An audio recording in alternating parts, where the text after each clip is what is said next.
자, 오늘은 라오디게아 교회, 소아시아의 7교회 중에 마지막 교회, 라오디게아 교회를 살펴보려고 합니다. 주님이 교회를 어떻게 보시는가? 그게 참 중요합니다. 사람들 세상에서 다양한 교회를 바라보며 하는 얘기들이 있겠지만 별로 중요하지 않습니다. 주님이 교회를 어떻게 보시느냐? 사람들이 그 교회 좋은 교회다 이래봐야 그게 중요한 게 아니고 주님이 보시기에 좋은 교회, 주님이 칭찬하시는 교회 되어야 되죠. 우리 신앙도 마찬가지입니다. 사람들에게 굉장히 평판은 좋아도 내가 진짜 신자인가, 그게 중요한 거죠. 주님 우리의 속을 들여다 보시잖아요. 우리 교회가 50주년을 맞으면서도 우리 교회 어떤 교회인가 좀 이 객관적인 평가를 좀 하는 시간들을 요즘 갖습니다. 그리고 여러분들 이 50주년에 흩어지는 예배 참 의미 있을 것 같아요, 여러분. 교회 안에만 있으면 우리 교회가 잘 안 보여요. 나가보면 또 우리 교회가 어떤 교회인지 또 객관적인 비교도 될 수 있을 것 같고, 우리가 무엇을 붙들고 있는지 또 우리가 놓치고 있는 게 뭔지 이런 것들을 아마 여러분이 갔다 오셔서 얘기하시고 또 아마 나눌 시간이 있으리라고 생각합니다. 역사를 보면 언제나 우리는 교회가 방향을 잃을 때가 많았고 변질될 때가 많았습니다. 2000년 기독교 역사, 그게 종교개혁이 있었던 것이죠. 사실 313년, AD 313년에 로마의 기독교가 국교로 되는 그때부터 기독교는 폭발적으로 성장이 일어납니다. 폭발적 성장을 겉으로는 하지만 사실은 그때부터 기독교는 굉장히 변질되기 시작했죠.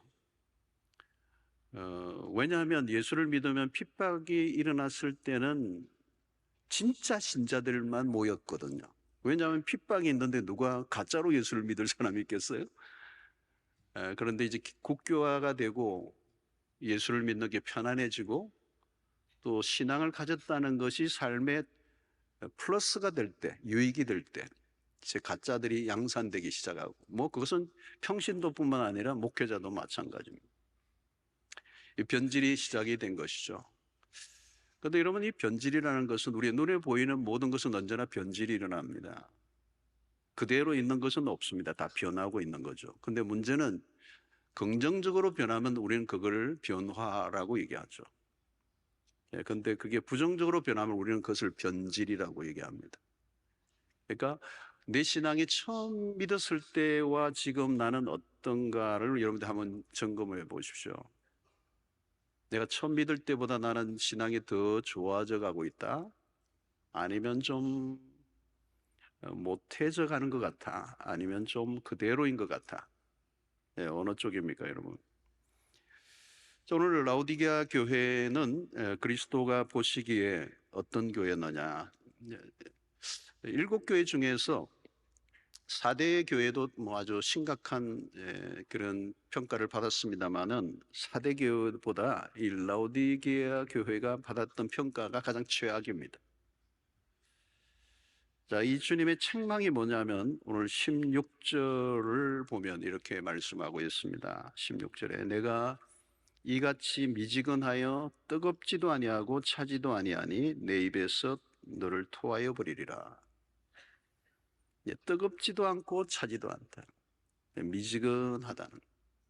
그래서 토하여 내치리라 그랬습니다. 자, 이거 토하여 내치리라는 말은 뭘까요? 혐오스럽다는 거. 너희들 보니까 모여 있는데 혐오스러워. 여러분, 주님의 교회를 향하여 혐오스럽다고 표현한다는 게 이게 상상이 되십니까? 자, 오늘 이 라오디게아 도시는 물 문제가 있었습니다. 물이 귀했어요. 그래서 외부로부터 이 도시로 이제 물을 유입해 왔습니다. 어디로부터냐 하면 히에라볼리라고 하는 히에라폴리스라고도 하죠. 히에라볼리라는 도시와 골로세라고 하는 이 도시로부터 물을 유입을 해왔습니다.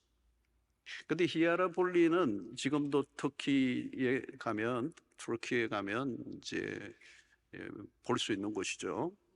성지순례를 가면 볼 수 있는 곳인데 이 온천수가 막 나오는 곳입니다. 뜨거운 물이죠.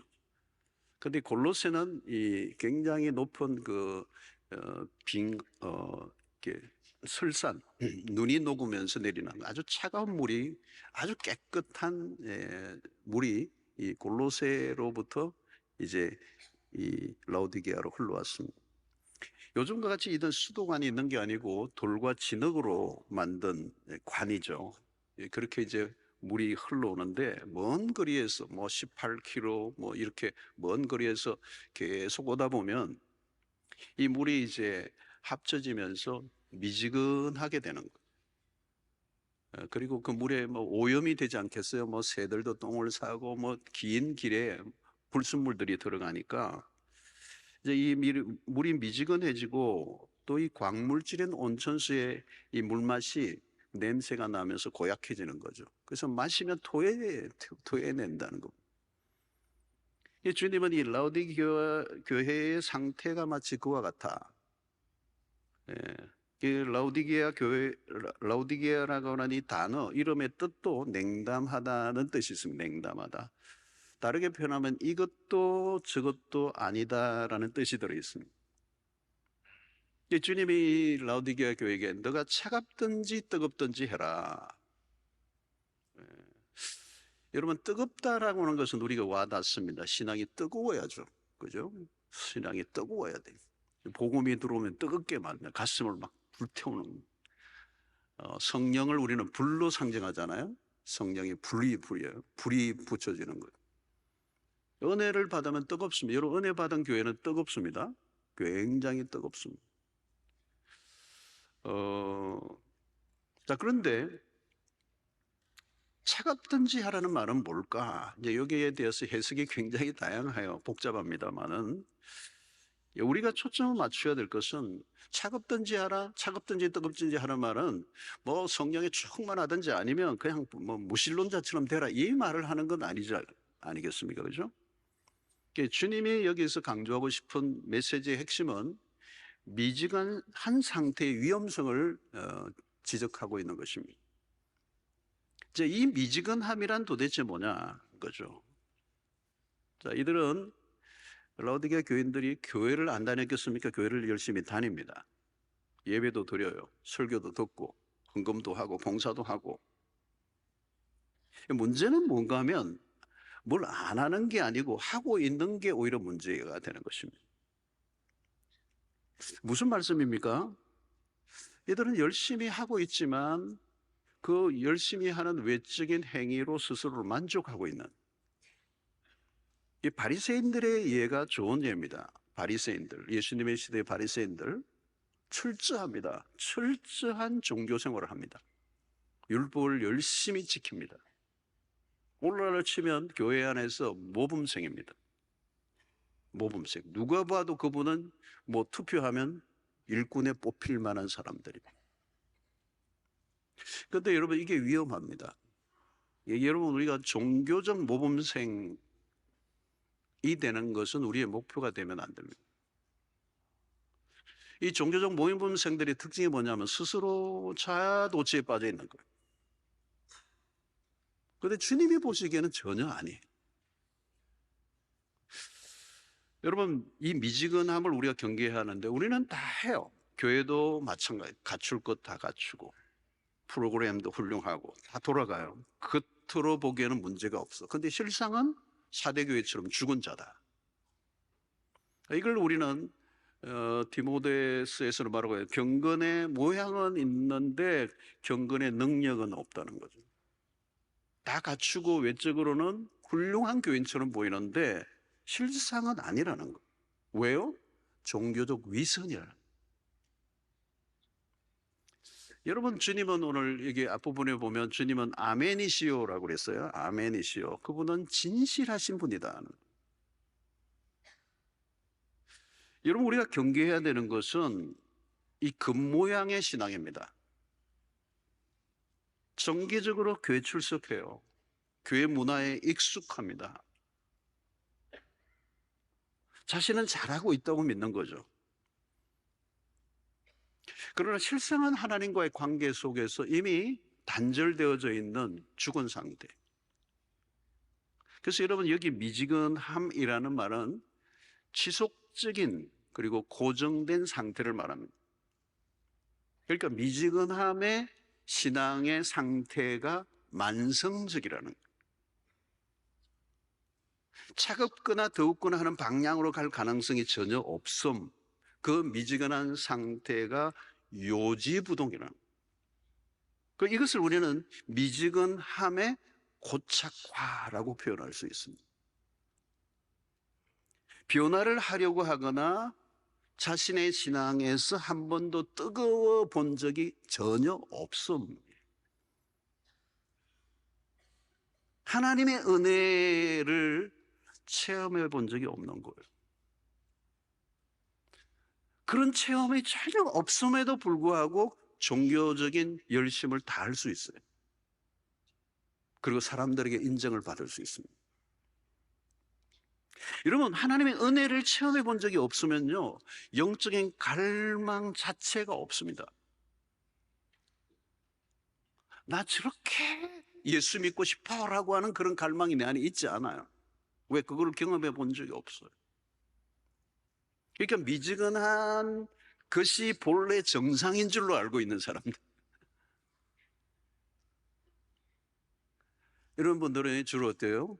결국은 교회를 다니고 있지만 세상과 너무 닮아 있는 사고방식이. 여러분, 일곱 교회 안에 가장 영향을 많이 미친, 많은 대부분의 교회에 미친 것 중에 하나가 바벨론이라고 하는 것입니다. 이 바벨론은 나라 이름이지만 요한계시록에서의 바벨론은 세속 사회를 상징하는 단어입니다. 그래서 요한계시록에 자주 나오는 단어 중에 하나가 큰 성 바벨론 그래요. 강력하다는 거죠. 이 세속 도시의 그 영향력이. 그러니까 이 세속의 문화가 서서히 교회 안으로 밀고 들어오면서 그 교회가 그 자체로서의 기능을 상실해 버린 상태. 그러니까 교회 존재 자체가 무익해져 버렸다는 거예요. 그래서 여러분, 이 미지근한 물이라는 말은 쓸데가 없다는 거예요. 무익하다. 왜? 토해버리는 거죠. 먹을 수가 없는 물이에요. 그러니까 먹을 수 없는 물이기 때문에 그건 그냥 허드렛로 써야 되지 진정으로 자신들이 먹을 수 있는 식용수가 아닌 거예요. 그 말은 쓸모가 없다는 게, 미지근하다는 말은 쓸모가 없다, 무익하다, 의미가 없다, 구토를 유발한다. 여러분, 그리스도인이라고 하는 이름을 가지고 있지만 세상과 타협한 명목상의 그리스도인, 그래서 노미널 크리스찬이라고 그러죠. 그걸 미지근함이라는 것입니다. 여러분, 형식적인 그리스도인들로 채워진 교회는 이미 세속적인 힘에 충성을 다하는 거예요. 그래서 여러분, 교회는 2000년의 기독교 역사 속에 외부의 공산주의든 뭐든 외부의 공격은 걱정할 거 없어요. 여러분, 외부의 공격이 있으면, 핍박이 있으면요, 기독교는 꽃을 피워요. 근데 문제는 내부로부터 오는 겁니다. 교회가 스스로 무너지는 것은 내부로부터 일어나는 거예요. 오염된 거죠. 세속화가 일어난 거죠. 자, 이 미진하게 된 요인을 오늘 14절에 이렇게 표현하고 있습니다. 내가 말하기를 나는 부자라 부요하여 부족한 것이 없다 하나 내 공고한 것과 가련한 것과 가난한 것과 눈먼 것과 불거벗은 것을 알지 못하는도다. 자, 라오디게아 교회 성도들이 뭐라고요? 나는 부자라, 나는 부족한 게 없습니다. 실제로 이 라오디게아 도시는 물질적으로 부유한 도시였습니다.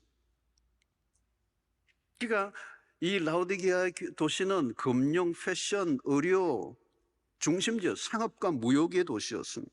금, 옷, 건강에 관심이 많은 소비 도시였습니다. 의술이 발달했는데 특히 안과가 발달했다. 안연고가 개발되었고 제조업이 발달을 했어요. 그 그리스도인들 역시 부유함을 누렸던 거죠. 여러분, 물질적 부유함 자체가 문제가 되는 것은 아닙니다. 성경은 가난하게 살아야 영적으로 부유해진다고 말씀은 하지 않습니다. 물질적 번영이 나쁜 건 아닙니다. 문제는 물질적 풍요로움으로 인해 찾아오는 유혹입니다. 라오디게아 교회 안에 이 세속적인 힘이 밀고 들어온 거죠. 모든 면에 아쉬움이 없어요. 나는 부자예요. 자연이 뭐가 찾아왔습니까? 영적인 갈급함이 사라져버렸습니다. 하나님을 애타게 찾을 이유가 없었던 거죠. 안타깝게도 이 물질적 풍요는 영적 갈급함을 사라지게 만든 것입니다. 자, 우리는 물질적 부요를 위해서 기도합니다. 근데 이 물질적 부요함이 영적 부요로 이어지지 않는다는 거예요. 사랑하는 성도들, 우리는 무엇을 가짐으로 부유해지는 게 아니고요. 우리가 부유해지는 것은 그리스도로 인하여 찾아오는 것입니다. 자, 물질적 부요는 오히려 영적 갈망이 식어지게 하는 요인이 된다. 이거 참 우리가 동의할 만해요. 여러분, 사람이 얼마나 간사한지 힘들고 어려울 때는 하나님을 간절히 찾습니다. 뭐 기도하자고 뭐 얘기 안 해도 그냥 기도해요. 뭐 새벽기도 뭐 안 나오던 분이, 목사님들은 그렇다고 그래요. 새벽에 하여튼 평소에 안 나오는 분이 나오시면 걱정이 된대. 무슨 일이 터졌는가 보다. 그리고 평소에 나오던 분이 또 안 나오도 걱정이 되고. 근데 여러분, 어려우면 기도가 달라요. 간절해지잖아요. 갈급해지잖아요. 우리 한국이 6.25 이후 폐허로 가난한 그때는 뭐 기도원이라는 기도원에 사람들이 꽉꽉 찼어요. 금식 기도가 자연스러웠고요. 저는 고등학교 때도 금식을 한 2번, 한 일주일씩 한 적이 있는데 그때는 뭐 제정신이 아니었던 것 같기도 하고. 근데 어려웠던 거죠. 어려웠던 거예요. 기도하지 않을 수는 없는, 그 기도에는 다른 선택이 없는데 궁지에 완전히 몰려있는. 한국의 트레이드 마크라고 하는 주여 삼창. 주여 삼창. 여러분, 이 주여 삼창의 맛을 보려면 우리 교회 철화에 와보셔야 돼요. 제가 설교 끝난 다음에 제가 막 3번 막 세게 하는데 우리 라이브로 우리 어머니가 그걸 들으시다가 전화가 와요. 막 바로 혈압 올라간다고 고만 소리를 질러라고. 아들 건강을 걱정하는 어머니는 영원한 어머니시. 기도가 전투죠, 여러분. 기도를 해도 여러분, 옛날에는 무슨 의자가 있었습니까? 방석 깔았는데 방석에도 안 앉아요. 엉덩이 칩게 들고 팍팍 기는 기도를 한 거예요. 하나님 외에는. 근데 어느 순간부터 열기가 식었어요. 왜요? 한번 보세요. 통계를 보면 딱 나와요. 그러니까 한국교회가 1990년도 딱 들어가면서 그 부흥의 열기가 멈추었어요. 그러니까 한국 경제 성장이 언제부터 시작되냐면 88 올림픽입니다. 그게 우리의 역사의 반전이었던 거죠. 자, 배고픈 시절이 지난 거죠. 먹고 살만한 거예요. 부자 나라가 됐어요. 부자도 그냥 부자가 아니에요. 이 세계 막강한 경제 대국이 된 거예요. 이건 정말 우리는 그러니까 한 세대에 여러분 그렇잖아요. 누구든지 요즘 우리가 그렇잖아요. 최빈국에서 또 이런 중진국으로 그리고 선진국으로 이게 몇십 년 사이에 이게 다 이루어진 나라가 없어요. 그러니까 이 경제적 부가 찾아오면서 신앙 생활의 온도가 딱 떨어져 버려요. 뭐 통계가 그걸 말해주는 거예요. 이게 배부름이 오는, 배부름에서 오는 이 포만감, 하나님에 대한 절규하는 갈급함이 없어진 거예요. 또 하나 요인은 부요함 자체보다 부를 형성하는 과정에서 우리가 망가져요. 돈을 버는 일은 언제나 유혹이잖아요. 돈을 벌려고 하면 어떻게 해야 돼요? 뭐 이렇게 교회에 모여 있으면 되는 게 아니라 세상 안으로 깊이 들어가야 되잖아요. 근데 세상 안은 어때요? 구조적으로 불법과 거짓이 난무해요. 거짓이 얼마나 많습니까? 막 거짓으로 도배해 놓은 거지. 그러니까 그 구조 안에서 어떻게 해요? 우리는 경쟁을 또 해야 되잖아요. 이 자본주의는 경쟁을 해야 돼요. 치열하게 싸워야 돼. 잔인한 게임이 벌어지는 겁니다. 내 가게를 버텨내려고 하면 경쟁을 해야 되는 거잖아요, 여러분. 이 돈의 힘이 이 바벨론의 제국에 흡수되면 그 나라에 충성을 할 수밖에 없어요. 물질의 논리가 부의 논리가 모든 걸 지배하는 세상의 한가운데서, 그러니까 이 라오디게아 성도들도 그들은 삶의 영향을, 이 물질이, 하나님의 자리에 물질이 들어간 것입니다. 물질이 우상이 되면 어떻게 돼요, 여러분? 돈을 버는 괴물로 변하잖아요.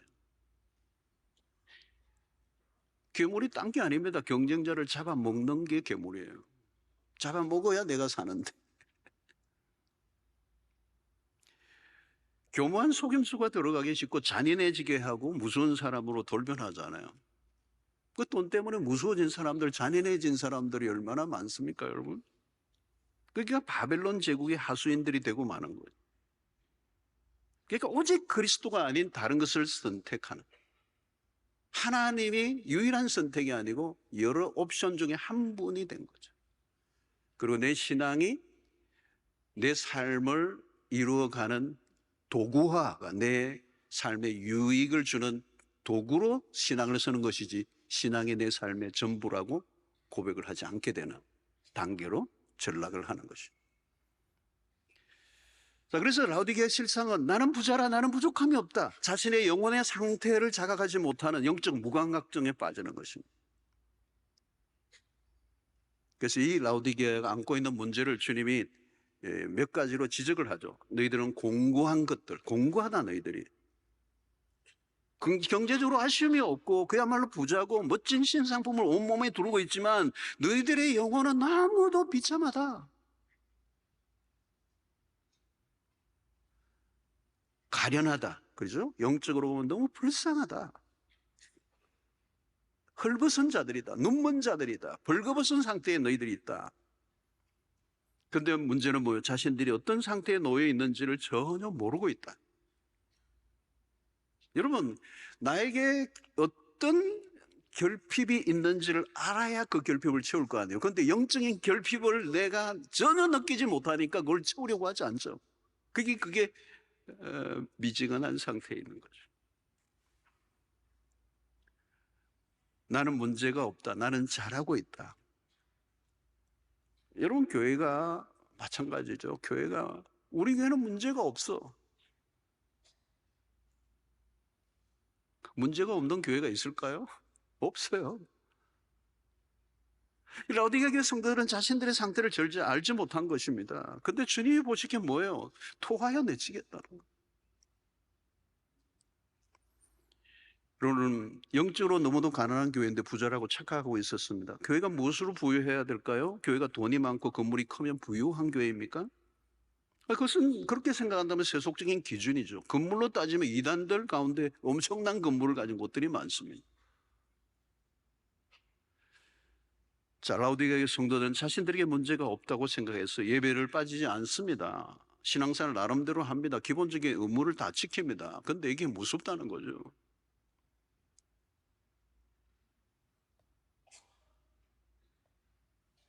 너무도 바쁘게 살아온 나에게 주일날 예배 한번 참여하는 것만으로도 대단하게 스스로 생각할 수 있습니다. 종교적 의무를 다하는 것이 신앙생활이라고 여기는 사람들에게. 그러나 여러분, 우리의 신앙의 중심은 이미 하나님으로부터 떠나 있는 이 라오디게아의 모습을 주님은 통렬하게 평가를 하고 계시는 거예요. 여러분, 미지근한 상태는 주님이 가장 싫어하시는 모습입니다. 오랫동안 신앙생활을 해왔다고 하는 사람들이 볼 수 있는 현상, 성경도 어느 정도 알고 교회 훈련도 받았고 교회 문화에 익숙하고, 내가 초보자가 아니기 때문에 더 이상 배울 것도 없고 배우려고 하지도 않고, 신앙을 어중간하게 배운 것이 화근이 되는 거죠. 복음을 정확히 받아들였거나 회개 경험을 해보지 않았어요. 그래서 조직에 속한 프로그램, 위원회 활동에 열심을 내는, 자신에 대해서 스스로 만족하고 자신을 좋은 신앙으로 여기는, 그러나 교회는 오래 다녔지만 한 번도 하나님을 깊이 만나본 적이 없는, 그래서 기도와 예배라고 하는 외적 활동에 관심이 있는 것이 정작 하나님 그분에게 관심을 가지고 있지 않는 신앙의 상태, 그것을 우리는 미지근함이라고 하는 것입니다. 자, 주님이 해결의 길을 제시합니다. 오늘 18절에 내가 너를 권하노니 내게서 불로 연단한 금을 사서 부유하게 하고 흰옷을 사서 입어 벌거벗은 수치를 보이지 않게 하고 안약을 사서 눈에 발라보게 하라. 세 가지죠. 불로 연단한 금을 사라. 흰옷을 사서 입으라. 안약을 사서 바르라. 자, 여기 불로 연단한 금은 무엇을 의미합니까? 순결함을 의미하죠. 이 라오디게아 교회가 가지고 있는 이 세속의 때를 어떻게 떨쳐버릴 수 있느냐 하는 거죠. 연단을 통하여 불순물을 제거하라. 또 흰옷도 역시 순결함을 의미합니다. 벌거벗은 수치를 너희들이 모르고 다니고 있다. 멋진 옷을 입고 다니면 못하느냐? 진짜 입어야 할 옷은 너희들의 진정한 수치를 가려주어야 할 옷, 그것이 바로 의의 옷이다. 바로 그것이 그리스도로 옷 입는 것이다 라고 얘기하는 것입니다. 그래서 이 금이나 흰옷이나 안약은 모두 그리스도를 상징합니다. 그리스도와의 관계의 회복, 그리스도에게로 돌아가라. 다른 길은 없다는 것입니다. 그리고 여기서 특별히 우리가 좀 붙잡아야 될 것은 안약을 사서 발라라. 라오디게아 지역에 안약이 발달했다고 그랬습니다. 그것을 주님이 잘 이렇게 연결시켜서 메시지를 전하는 거죠. 미지근함을 불러온 핵심적인 요인이 뭘까? 너희들이 눈이 멀었기 때문이다. 안약을 사서 발라라. 너희들의 눈이 눈먼 상태로 있다. 여러분, 이 눈먼 상태로 있을 때 가장 심각한 것은 뭔가 하면 자기 자신의 모습을 제대로 볼 수 없다는 것입니다. 내가 얼마나 심각한 상태에 놓여 있는가를 나를 보지 못하는 거예요. 여러분, 우리는 우리 자신을 굉장히 잘 속입니다. 그것을 우리는 자기 기만이라고 그래요. 그래서 우리는 자기에 대해서 착각을 많이 하는 거죠. 나는 괜찮은 사람이야. 나는 문제가 없다고. 여러분, 부부의 문제로 어려움을 겪고 있는 커플들 만나서 상담해 보면 평행선을 딱 긋습니다. 나는 문제가 없다는 거. 저 인간이 문제라. 이게 해결이 안 됩니다. 여러분, 정신병에 들어가면서도 그 정신병자의 말은 뭐예요? 나를 왜 집에 가두느냐는 거. 나는 문제가 없다는 거. 자기 자신을 객관적으로 본다는 건 이건 쉬운 일이 아닙니다. 내가 어떤 상태에 놓여 있는가. 여러분, 바리새인들을 향하여 주님이 그렇게 신랄하게 평가하신 이유는 뭘까요? 바리새인들은 자기들이 문제가 없다는 거예요. 자기들만 해봐라는 거예요. 내 정도만 믿어봐라는 거예요. 그런데 주님이 보시기에는 뭐예요? 회칠한 무덤이라는 거죠. 겉은 너무 멋있게 실제적으로 그 무덤 바깥에 흰 페인트를 칠했어. 깨끗해. 근데 안에는 썩은 시체들로 가득한 회칠한 무덤이다. 속은 골마 있고 병들어 있는데 난 문제가 없다는 거. 왜 그래요? 내가 나를 볼 수 있는 눈이 없는 거. 여러분, 신앙의 핵심 중에 하나가 뭐냐면 눈뜸이라고 하는 것이. 눈이 열려져 가는 것. 이 일평생의 과정에 우리에게 주신 큰 은혜가 있다면 조금씩 눈이 열려져서 이전에 내가 보지 못하던 것을 보기 시작할 때 변화가 시작이 되는 거예요. 아, 내가 많이 맛이 갔구나. 내가 많이 변질되었구나. 내가 많이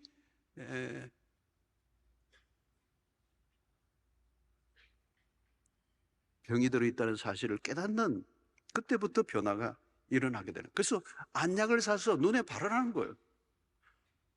너의 눈이 밝아져서 뭘래요? 상대의 잘못을, 상대의 문제를 지적하고 판단하는 그 일을 위해서가 아니라 자기 자신을 볼 줄 아는 눈이 열리게 될 때 우리는 변화가 시작이 되는 것입니다.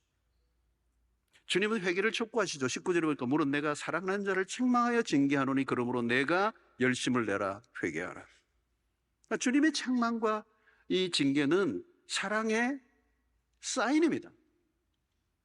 주님은 무지막지하게 심판 내리시는 분이 아니고 참고 기다리시고 깨닫고 돌아오도록 기다리고 계시는 하나님. 가장 심각한 것은 돌이킬 가능성이 없다는 데 있습니다. 회개를 모르는 거죠. 자신의 상태가 어떠한지 깨닫지 못할 때 회개할 리가 없습니다. 근데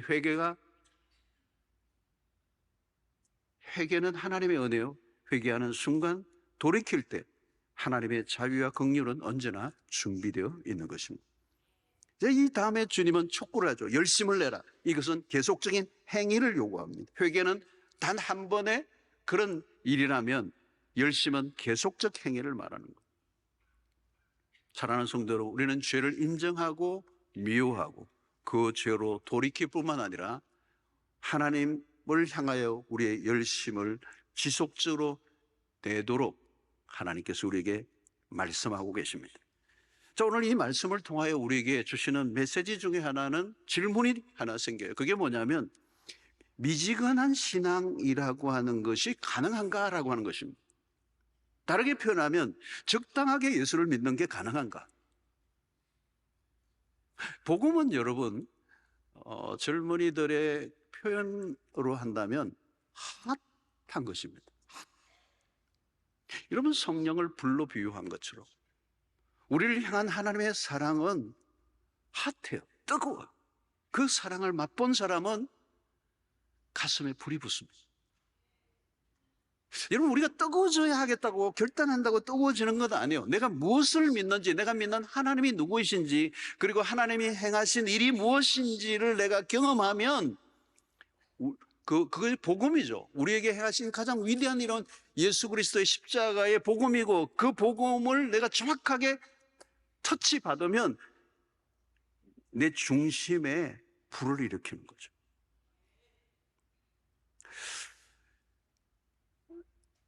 최근에 제가 소식을 들으면 이 탈북해 오신 분들이 탈북의 경로 속에 우리 선교사님들이 많아요. 그래서 복음을 전하는데 예수를 믿게 된 탈북자들이 생각보다 많습니다. 이 탈북하신 분들. 왜냐하면 그 사역을 하는 분들이 막 포진해 있으니까 중국 접경 지역에서부터. 그런데 최근에 어떤 일이 일어났냐면 이분들이 다시 북한으로 들어가요. 중국을 경유해서 들어가고 있어. 뭐 이게 좀 비밀스러운 얘기일 수도 있지만 많이 공개된 것이라 얘기를 합니다만은 복음이 자기의 심장에 불 붙이니까 나 혼자 편하게 살 수 없게 만드는 뭐가 있는 거죠. 뜨뜻미지근하게 그게 내 삶에 전혀 영향을 미치지 않는 상태로 읽지 못하게 만드는 힘이 복음 안에 있는 거예요. 그래서 들어가면 생명을 건 거예요. 사실은 참 위험한 일을 선택하는 거잖아요. 여러분 이 미지근함의 상태는 어떻게 보면 미지근하다는 말은 무기력함과 비슷해요. 아무 의욕이 없는 거예요. 어떤 변화에 대한 의욕이 없어. 흥미도 없고 그렇게 살고자 하는 에너지도 없고. 여러분 신앙은 어떻게 보면은 사랑과 같아요. 사랑하는 거예요. 주님과 우리의 관계, 사랑이에요. 이 사랑이 여러분 성립되려고 하면 미지근함으로는 사랑이 성립이 안 돼. 그죠? 뭐 우리가 결혼에 골인을 하려고 하면 그 사랑이 그냥 양쪽에 불이 붙어야 이게 결혼이 되는 거잖아요. 여러분 우리가 하나님에 대해서 미지근할 수가 있는가? 복음을 경험한 사람이. 미지근한 이 라오디게아의 모습은 한마디로 뭐냐? 밋밋해, 시큰둥해, 미온적이에요. 어떤 열정이 없어요. 근데 본래 우리 안에 열정이 없는가? 이 인간은 여러분 어딘가에 이렇게 열정이 이렇게 일어나게 돼 있어요. 여러분 어떤 사람들은 성공을 위해서 열정적이잖아요. 돈을 벌기 위해서 얼마나 열정적이에요, 여러분. 그 돈과 나이가 내 심장을 불어붙이는 거잖아요, 여러분. 그러니까 새벽에 알람이 없어도 돈 벌러 가면 딱딱 일어나잖아요. 새벽 기도 나오려고 하면 알람 막 꺼버리고 또 알람도 못 들어.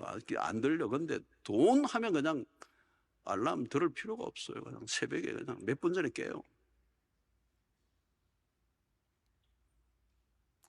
여러분 열왕기상 18장 21절에 엘리야가 모든 백성에 가까이 나가 이르되 너희가 어느 때까지 둘 사이에서 머뭇머뭇하려느냐. 이 머뭇머뭇하는 상태가 뭐예요? 미지근함이에요. 어디에도 소속하지 못한 상태. 엘리야가 선택하라는 거예요. 너희들이 하나님이냐 바알이냐. 두 마음을 품지 말라는 거잖아요. 그건 어디에도 환영을 받지 못하는, 어디에도 속하지 않은 사람. 그러니까 적당한 신앙, 미지근한 신앙이 존재할까라고 하는 것입니다.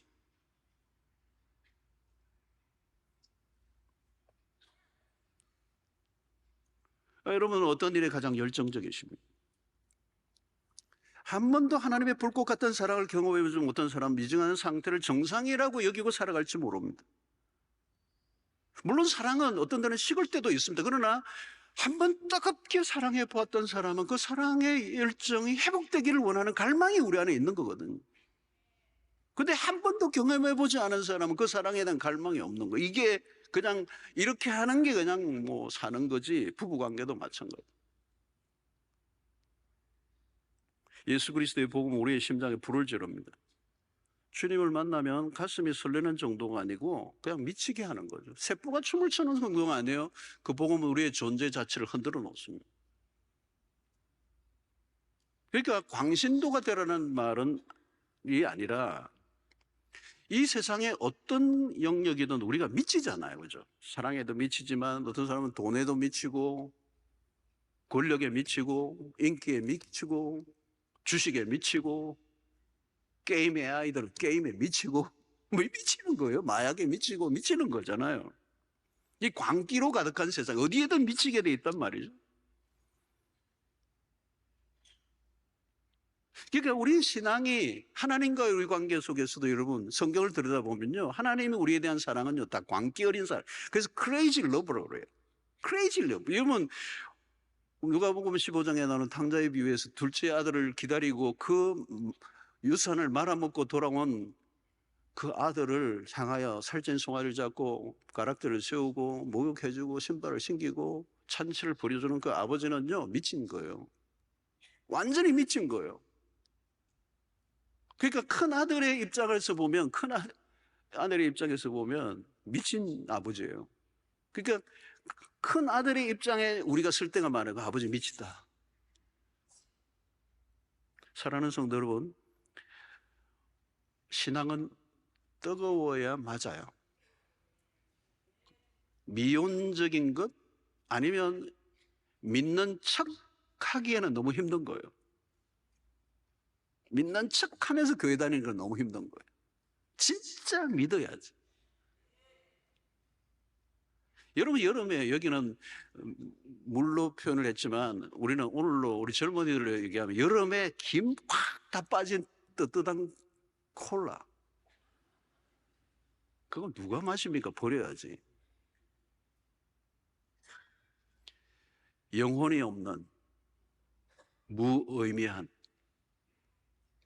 그저 그런 이도 저도 아닌 어쩌면 셀리 그만이 얘기했던 학습된 무기력증과 별만 다르지 않는 신앙의 행태는 우리 기독교 안에는 찾아볼 수 없는 것이죠. 사랑하는 성도 여러분, 오늘 이 말씀을 통해 우리의 신앙을 다시 한번 점검해 볼 수 있기를 바라고 내 신앙의 온도는 몇 도쯤 될까? 겉모양의 신앙으로 버티고 있지는 않는가? 세상에 부유한 자가 아니라 영적으로 부유한 자들이 되시고 하늘의 것 영원한 것을 더 사모하고 갈급한 심령으로 주님 앞에 더 가까이 나아가며 또 주님과 나와의 관계 더 뜨거운 사랑의 밀도가 높아져서 우리의 신앙이 그저 그런 외적 행위에 자족하고 만족하는 단계에 머물러 있지 않고 진짜 하루를 믿어도 제대로 믿고 주님을 위하여 아름답게 불꽃처럼 쓰임받는 살아드리는 여러분들 되시길 주의 이름으로 축원합니다.